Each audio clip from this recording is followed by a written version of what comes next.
Oke, selamat siang semuanya. Saat ini aku sudah terhubung dengan Ibu Septriana Tangkari, SEMM, selaku Direktur Informasi dan Komunikasi Perekonomian dan Maritim Kemenkominfo. Benar ya, Bu ya?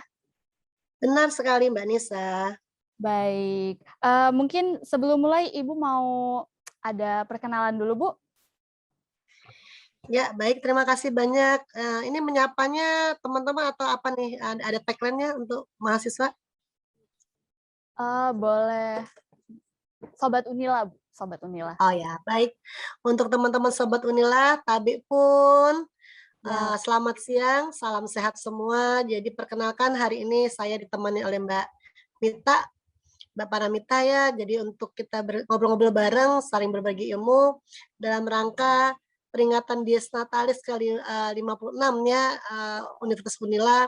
Mudah-mudahan memberikan pencerahan untuk kita semua dan anak-anak Unila yang lulus maupun yang sedang menjalani kuliah. Semoga ilmunya manfaat untuk kita semua. Jadi kebetulan saya saat ini sebagai Direktur Informasi Komunikasi Perekonomian dan Maritim di Kementerian Komunikasi dan Informatika. Jadi kalau teman-teman ada kegiatan atau ada program-program, monggo bisa berkolaborasi dengan Kementerian Kominfo khususnya. Baik, Mbak Nisa. baik Ibu. Jadi kali ini kita mau ada talk show ya Bu ya, sedikit bincang-bincang mengenai seminar nasional yang sudah diadakan sebelumnya dengan tema membangun komunikasi informasi publik yang kuat dalam mencegah hoaks di masa pandemi COVID-19. Nah, sebelum masuk ke pertanyaan yang serius nih ya Bu ya, boleh dijelaskan dulu nggak Bu, perasaan Ibu setelah mengisi seminar tadi nih Bu?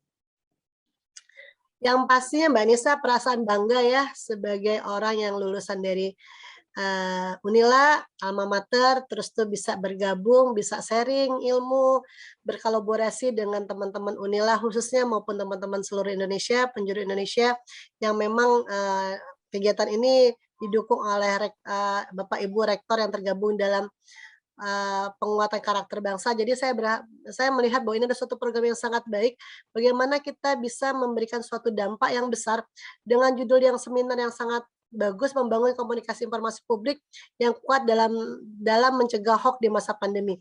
Karena memang kita bisa lihat bagaimana komunikasi publik yang baik yang bisa kita menyampaikan pesan-pesan pemerintah, pesan-pesan untuk masyarakat secara objektif, transparan dan akuntabel. Karena bagi kita bagaimana kita menggerakkan suatu informasi kepada masyarakat, memberikan narasi tunggal yang memang termanfaatkan, apalagi saat ini kan kita jelas sekali dengan pandemi COVID ini banyak sekali berita-berita bohong, berita-berita hoax atau berita-berita yang tidak baik yang disampaikan oleh orang-orang yang tidak bertanggung jawab, yang mempelintir bahwa oh nggak perlu kita divaksin kok, vaksin itu nggak penting. Tapi ternyata vaksin itulah yang membuat imunitas diri kita lebih kuat. Terus tuh, nggak usah pakai masker, masker tuh penghalang, kan banyak sekali ya berita-berita ya hoax atau berita bohong ya.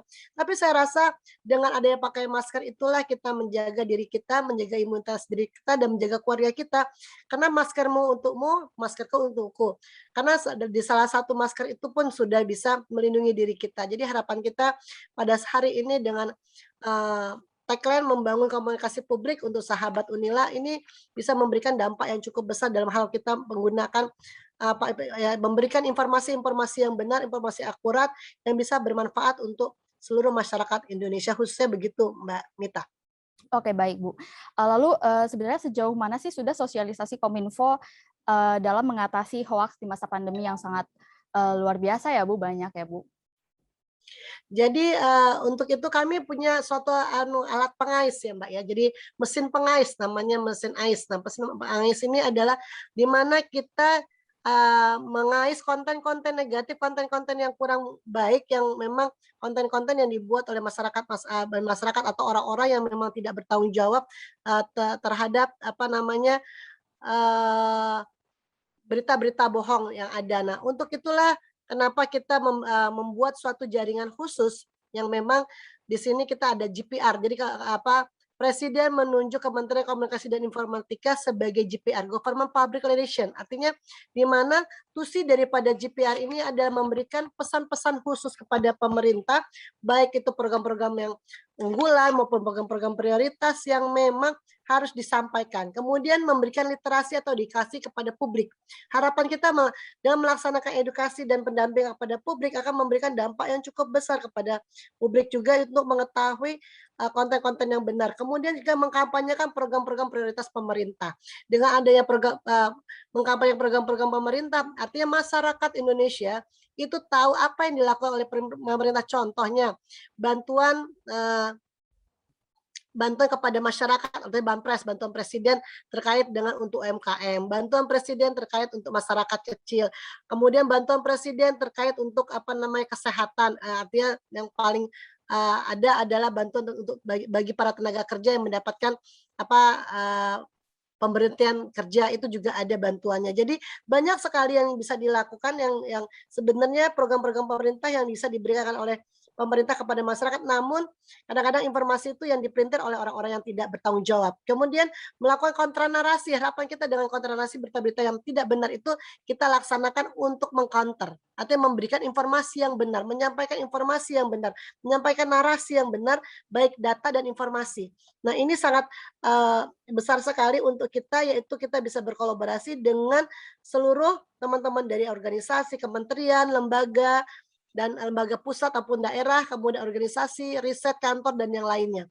Kemudian kita juga bisa berkolaborasi dengan media sosial. Intinya begini, bagaimana pemerintah menyampaikan pesan-pesan pemerintah ini kepada masyarakat melalui medsos. Banyak sekali, misalnya kita menggunakan dengan TikTok atau dengan ILM, informasi layanan masyarakat di media TV maupun dengan running text, dan banyak sekali yang kita laksanakan. Juga kita membentuk teman-teman relawan untuk bisa menyampaikan pesan-pesan yang memang memberikan dampak yang besar untuk masyarakat. Kemudian melakukan konsep national branding. Nah, ini yang harus kita lakukan adalah bagaimana kita menyampaikan pesan diseminasi ini ke media massa, media sosial, humas, kementerian, lembaga, dan daerah, kelompok strategis dan relawan atau kominfo serta kementerian lainnya.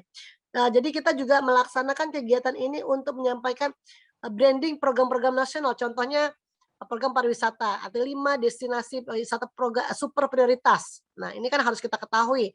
Kemudian lokasinya mana saja, ada Labuan Bajo, ada Mandalika yang ada di NTT, kemudian ada Likupang yang ada di Sulawesi Utara, ada di Danau Toba yang ada di Sumatera Utara, kemudian di Borobudur. Jadi hal-hal yang bisa kita sampaikan secara besar yang akan kita sampai kepada masyarakat. Mungkin begitu. Di satu sisi juga Kominfo tuh banyak sekali ya, kita memiliki kanal-kanal yang banyak terkait dengan kita bekerja sama dengan TVRI, radio RRI yang ada di seluruh Indonesia, kemudian ada 160 stasiun yang ada, kemudian kita bicara dari koordinasi dengan antara, dan di satu sisi kami memiliki Dinas Kominfo yang di daerah, artinya kita bekerja sama dengan Dinas Kominfo, berkolaborasi. Ada 537 Dinas Kominfo dan kita punya 100 lembaga serta 2.700 relawan pustaka yang bergerak. Ini harapan kita dengan adanya kegiatan ini, kolaborasi antar kementerian dan juga media center. Media center ini di masing-masing provinsi itu ada, Mbak. Jadi bisa digunakan oleh masyarakat, mahasiswa atau siapapun bisa menyampaikan pesan kepada masyarakat. Kemudian ada penyuluh informasi publik dan yang lainnya. Mungkin harapan kita dengan Infrahumas pun ada 2.490 JVF, yaitu jabatan fungsional pemerintah untuk humas. Nah, jadi ini memang kita gunakan untuk bisa menyampaikan pesan-pesan pemerintah kepada masyarakat dan program-program pemerintah yang ada. Begitu, Dek. Oke, baik. Kalau Ibu tadi menjelaskan bahwa Kominfo membuka pintu lebar-lebar ya, Bu, untuk kolaborasi ya. Kalau misalkan nih ada perusahaan yang ingin berkolaborasi dengan Kominfo terkait hal ini gimana tuh, Bu, prosedurnya, Bu? Dengan senang hati, Mbak. Jadi baik itu perusahaan terkait memang contoh sebagai bagian besar tuh marketplace ya. Mungkin teman-teman pasti kalau ada marketplace tuh contohnya Lazada, Blibli, Tokopedia, kemudian Ladara dan yang lainnya, ada 162 marketplace. Itu kalau kita ingin melaksanakan suatu program nasional, yaitu terkait dengan bagaimana kita belanja online, bagaimana teman-teman kita UMKM masuk ke dalam marketplace, itu kan swasta juga. Nah, kita berkolaborasi dan kita mengajak mereka untuk bekerja sama dalam hal menggerakkan ekonomi masyarakat di daerah. Atau kita mengajak teman-teman yang menjadi maker-maker atau pembuat-pembuat barang, misalnya kita sekarang tuh butuh masker ataupun kita punya kegiatan pembuatan makanan khas atau tenun kayak di Lampung atau yang lain. Nah, kita mengajak orang-orang itu ya untuk berkolaborasi. Jadi pemerintah atau Kominfo tidak memilih swasta atau tidak swasta, itu kita bisa berkolaborasi dan bekerjasama. Begitu. Oke, baik Bu. Pertanyaan selanjutnya nih, gimana sih cara masyarakat, tindakan atau sikap masyarakat yang harus dilakukan untuk menghindari dan juga menyikapi berita hoaks yang banyak beredar saat ini, Bu? Jadi memang berita hoax itu sangat ya istilah katanya itu hampir semua media tuh banyak sekali ya, nggak milih itu TV, tidak milih itu radio, tidak milih itu WA Group atau yang lainnya, tapi bagi kita bagaimana kita bisa menggerakkan atau mengurangi konten-konten hoax yang paling banyak nih mengandung hoax adalah mengenai politik. Nah, politik ini paling banyak ya, kemudian kesehatan, kemudian terkait dengan agama. Bentuk dan saluran penyebaran hoax juga bentuk hoax yang itu paling sering diterima melalui tulisan. Ada 62,20% dan melalui gambar hampir dengan 37,50% untuk saluran penyebaran yang paling sering digunakan adalah melalui sosial media nih. Ini hati-hati dengan teman-teman yang menggunakan sosial media, perlu kehati-hatian. Biasanya anak-anak milenial ini, anak zaman now ini, ya karena memang banyak sekali yang disampaikan, kadang-kadang nggak tahu lagi yang mana berita hoax, mana yang bukan. Jadi kita perlu sekali melihat bahwa kayak kerusuhan tuh ada agama 33,2%, kerusuhan ada 28,1%, dan lingkungan tuh yang biasa saja tapi kadang-kadang kan ya ombak lah yang disampaikan, kemudian orang banjir atau kadang-kadang banjirnya 10 tahun yang lalu disampaikan saat ini, diganti gambar, diganti teksnya. Nah, kemudian bencana alam. Nah, hal-hal inilah yang kadang-kadang kita perlu sekali mengurangi atau kayak contohnya tuh bentuk saluran penyebaran hoax tuh bisa kok radio aja sudah 1,20%. Itu radio yang biasa ya kita ke email, di email aja ada 3,10% nih penyebaran berita hoax ya. Media cetak jadi media cetak yang kita anggap itu adalah benar, ternyata masih ada 5%, televisi 8,70%. Kemudian situs web ini paling banyak ada 34,90%, aplikasi chatting. Nah, ini yang chatting ini yang perlu kadang-kadang monggo disebarkan, ya nggak sebarkan tuh nanti Anda mendapatkan apa tuh bahaya atau tidak masuk surga. Kadang-kadang hello, yang begini-begini kok bisa ya orang mau menyebarkan di aplikasi chatting. Nah, ini dengan WhatsApp, dengan Line ataupun dengan Telegram. Kemudian sosial media nih, dengan Facebook, dengan Twitter, dan Instagram atau dengan Petrus 92,40. Jadi saya rasa adik-adik milenial kalau kita mendapatkan informasi-informasi yang memang kurang baik atau tidak benar, ya kita harus bisa melakukan check and recheck gitu loh. Mesti melakukan cek dan sharing informasi. Apakah benar nih informasi yang kita dapatkan? Artinya apa? Kita mengecek alamat URL-nya. Kan kadang-kadang kalau yang jadi jelas tuh .go.id itu pasti kalau go itu ada government. Com artinya komersial. Kalau sudah .com .co itu udah pasti nggak benar, nggak ada tuh gitu loh. Jadi memang harus kita hati-hati ya. Kemudian kita juga harus mengecek situs cek tersebut. Jadi kontaknya siapakah orang-orang yang melakukan ini? Apakah benar? Kemudian cek dengan media lain, artinya kita mengecek dengan media sosial yang lainnya, artinya misal di koran A, di koran B, koran C. Kalau 10 koran berita yang sama, artinya kita itu adalah suatu berita yang benar. Tapi kalau misalnya hanya di tempat itu saja, di media itu saja, sedangkan di tempat lainnya tidak memberitakan, artinya itu artinya berita yang bohong. Kemudian kita juga tahu, masa ia seorang yang hebat menulis yang tidak, siapa penulis dan narasumbernya? Kalau sudah narasumbernya sudah orang yang berkompetensi atau di bidangnya, pasti tidak akan menyampaikan berita bohong. Begitu kan Mbak Mita ya? Benar, Nah, Bu. begitu juga siapa penulisnya. Nah, itu kemudian beritanya membuat kita marah. Kadang-kadang kan memang berita hoax atau berita bohong itu mengajak kita atau berita palsu itu menyasar pada emosi seseorang. Nah, artinya kan, wah di sana tuh ada orang-orang misalnya anak-anak Unila nih, padahal anak-anak Unila lagi santai-santai nih. Ternyata beritanya berita yang dibalikkan. Hal-hal yang inilah yang memberikan informasi-informasi yang salah dan aneh yang perlu kita pikirkan. Kemudian bagaimana cara penulisan, konteks penulisan yang ada. Artinya berita umumnya tidak menggunakan caps lock atau dengan tanda seru. Dan itu perlu kita perhatikan sekali bagaimana kita bisa mengurangi daripada berita-berita yang bohong. Nah, untuk itulah di sini Kementerian Komunikasi dan Informatika punya suatu mesin pengais, Dek. Jadi ya, ini yang saya sampaikan kalau kita menyampaikan foto, video, gambar, itu tidak akan pernah hilang. Karena hilangnya itu lumayan sampai 20 sampai dengan 30 tahun. Jadi meskipun kita sudah hapus di gawai kita sudah dijual atau kita hapus dimanapun, ini tidak akan bisa kita hapus karena sudah terekam jejak, artinya rekam jejaknya ada. Nah, karena disinilah makanya mesin pengais itu atau crawling konten negatif di internet yang diluncurkan pada tahun 2018. Harapan kita dengan adanya mesin pengais ini, teknologi menggunakan artificial intelligence dan melakukan pekerjaan profiling pasti patroli siber atau perlu kehati-hatian, verifikasi akun di media sosial, analisa e-commerce, analisa konten, terorisme maupun analisa membuat laporan atau isu-isu yang berita hoax. Jadi kita perlu sekali kenyamanan, keamanan daripada berita-berita yang ada. Kemudian menerima aduan konten negatif. Nah, jadi kalau misalnya Mbak Mita ternyata Instagramnya dihack lah, kita sudah punya follower 5.000 nih, ternyata tahu-tahu kita dihack ya, kenapa ya?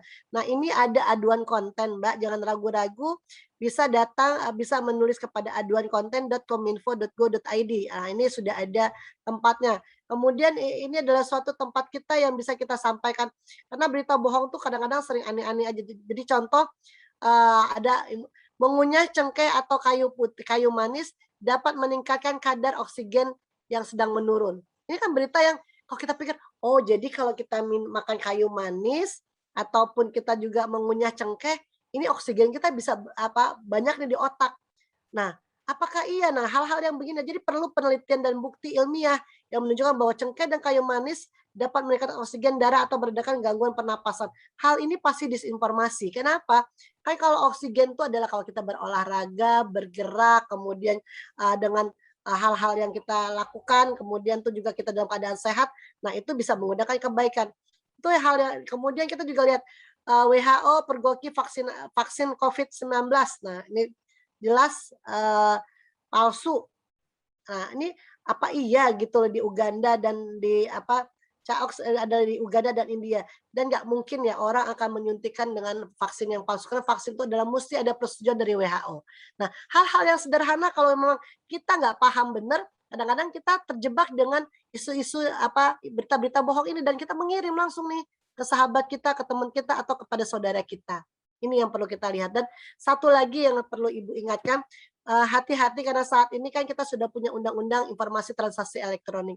Terutama informasi transaksi elektronik ini adalah suatu undang-undang untuk melindungi kita pada saat kita menggunakan transaksi atau tuh kita menggunakan bank ya, kita mentransfer atau yang lain. Karena kalau kita mentransfer uang kan kita hanya mendapatkan satu kertas kecil.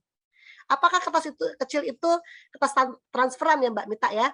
Iya, Bu. Apakah sangat bermanfaat? Kalau dulu nggak punya undang-undang ITE, ya nggak bisa kita mengklaim atau kalau kita ada sesuatu yang saya ngirim transfer ke uang ke Mbak Mita, terus Mbak Mita bilang, "Aku nggak terima Bu Septi," padahal udah jelas-jelas di sana tuh sudah ada rekapnya bahwa saya sudah mentransfer Anda, misalnya itu suatu contoh.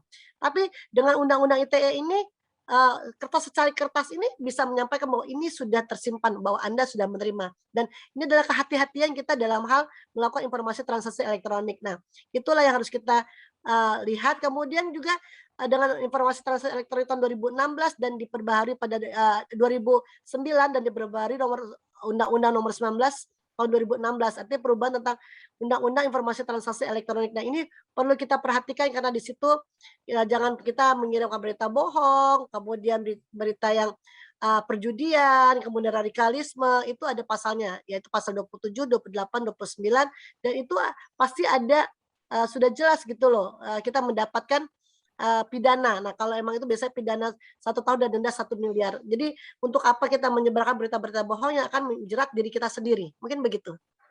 Oke, Bu, baik. Dari penjelasan Ibu, sebenarnya apa sih, Bu, alasan di balik oknum-oknum yang menyebarkan hoaks gitu, Bu? Jadi ada beberapa bagian memang, satu untuk menguntungkan diri pribadi, biasanya mereka dengan berita hoax ini ada yang membayar mereka, itu salah satunya. Kemudian ada juga yang memang senang mengirimkan berita-berita yang untuk meresahkan masyarakat. Jadi saya rasa saat ini, kita sudah pintar ya, cerdas ya, saya rasa teman-teman semua, sudah cerdas menggunakan berpikir lebih objektif, lebih inovatif, lebih kreativitas, dan tahu mana berita bohong dan mana yang berita yang tidak bohong. Karena kita bisa mengecek di hoaxanalyzer.com. Nah, itu kita bisa lakukan. Mungkin begitu? Oke, baik, Bu. Lalu nih, sebenarnya ini masih menjadi apa ya, ujian lah untuk kita semua sebagai pengguna sosial media untuk menyaring, untuk membedakan mana berita yang benar dan mana yang hoaks gitu, Bu. Sebenarnya ada ciri-ciri yang paling utama nggak sih, Bu? Atau misalkan ada skill-skill yang harus dimiliki oleh pengguna sosial media untuk bisa mengidentifikasi apakah berita itu hoaks atau tidak? Yang sudah jelas pasti gini, pada saat orang mengirimkan berita, biasanya itu menggerakkan hati ya. Yang satu hal yang saya tadi sudah sampaikan beberapa ciri tadi sudah sebutkan Mbak, ciri-cirinya sudah jelas sekali. Jadi yang utama adalah bagaimana kita bisa melihat cara mendeteksi hoax itu adalah cek alamat URL, tadi saya sudah sebutkan satu-satu. Cek situs tersebut, kemudian cek dengan media lainnya, cek dengan fact checking yang ada, kemudian kita juga bisa cek dengan penulisan. Jadi kalau kita lihat ciri-cirinya adalah mohon disebarkan. Kalau kita lihat tuh mohon disebarkan atau ya nggak menyebarkan masuk neraka, hello, kan itu udah berita yang nggak bener lah, yang ngapain nih memaksakan seseorang untuk menyampaikan berita yang memang belum tentu mendapatkan manfaat. Kalau yang menyebarkan berita bisa mendapatkan surga. Emang surga bisa hanya menyebarkan apa, mengirim pesan saja sudah masuk surga, kan hal itu yang nggak mungkin. Nah, itu yang perlu kita perhatikan bersama, gitu deh. Oke, baik, Bu. Lalu tadi diceritakan bahwa Kominfo punya mesin pengais ya, Bu. Ini sudah ada sejak kapan, Bu, sebenarnya? Jadi mesin pengais ini sejak 2016, itu kita bangun karena memang tujuannya adalah karena banyak sekali dulu konten-konten negatif, konten-konten yang dulu kita melakukan pengaisan dengan manual gitu loh. Manual satu-satu kita membaca dan itu waktu tidak akan pernah bisa. Tapi jadi satu hari atau satu tahun itu paling banter 1.000 ya. Tapi pada saat kita menggunakan mesin pengais nih, satu hari bisa 10.000 yang kita lakukan untuk pengais konten-konten yang negatif yang disebarkan oleh orang-orang yang tidak bertanggung jawab. Jadi kita kita perlu untuk menggunakan mesin pengais ini karena memang disitulah ada profiling, kita bisa proteksi cyber yang kita lakukan. Jadi kadang-kadang kepada siapa berita itu disampaikan sampai, kalau echo chamber, mungkin adik-adik sudah pernah mendengar echo chamber. Jadi jangan sekali-sekali kita menyampaikan berita, "Oh ini nggak mungkin kepada siapapun, nggak ada yang tahu." Tapi dengan echo chamber itu seluruh berita yang ada, ke titik mana berita itu akan bisa terlacak. Jadi itu yang perlu kita lihat bersama. Oke, baik, Bu. Jika, Kominfo menemukan, melalui mesin pengais tersebut ya, menemukan berita-berita hoaks, lalu tindakan apa yang Kominfo berikan untuk mungkin, memberikan efek jerah sehingga tidak terulangi lagi menyebarkan berita-berita hoaks seperti itu? Jadi kadang-kadang kita pada saat ada berita-berita hoax atau berita bohong itu biasa kita cap dengan disinformasi. Langsung kita sampaikan langsung dan orang yang tidak bertanggung jawab tuh tahu bahwa, apa yang, dia menurut kontennya adalah konten yang benar, yang, konten yang dianggap dia benar menurut dia, tapi menurut pemerintah, menurut Kominfo itu adalah meresahkan masyarakat, biasanya kita langsung tempelkan cap disinformasi. Nah, jadi kita lakukan itu, kemudian kedua adalah kita biasanya tuh kalau dari masyarakat biasanya tuh menyampaikan bahwa, menyampaikan kepada Kominfo, aduan konten untuk bisa di-take down. Biasa itu kita lakukan, tapi sebelumnya kita pasti monitoring dulu atau kita teliti dulu sebelum kita men-take down suatu berita yang memang, tidak layak. Apalagi, bertentangan dengan undang-undang, bertentangan dengan Pancasila, atau bertentangan dengan azas-azas, negara kita. Mungkin begitu deh. Oke, lalu upaya-upaya tersebut, bisa dikatakan efektif ya, Bu, selama ini? Se selama ini sangat efektif karena kami bekerja 7 kali 24 jam. Jadi saya rasa sangat efektif, mesin pengais yang kita gunakan dan kadang-kadang, itu akan kita sampaikan langsung. Jadi, kita nggak pernah berhenti karena kita melakukan 3 shift untuk kita mendapatkan untuk bekerja sama dengan teman-teman yang ada di, di konten, di bagian, pengais, di aplikasi pengais itu kita membagi 3 kali shift.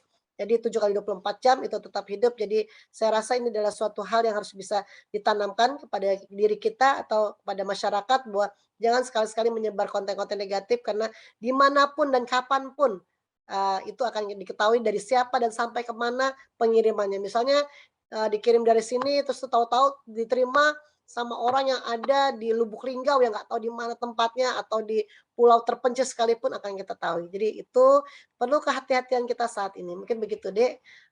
Saya rasa mungkin udah cukup ya, udah lebih dari 15 menit kita ngobrolnya. Oke, baik, Ibu, Sampai terima kegiatan kasih. lain. Ini sebelum kita tutup nih ya, Bu, ya, apakah Ibu ada pesan-pesan terakhir atau harapan nih untuk masyarakat ke depannya?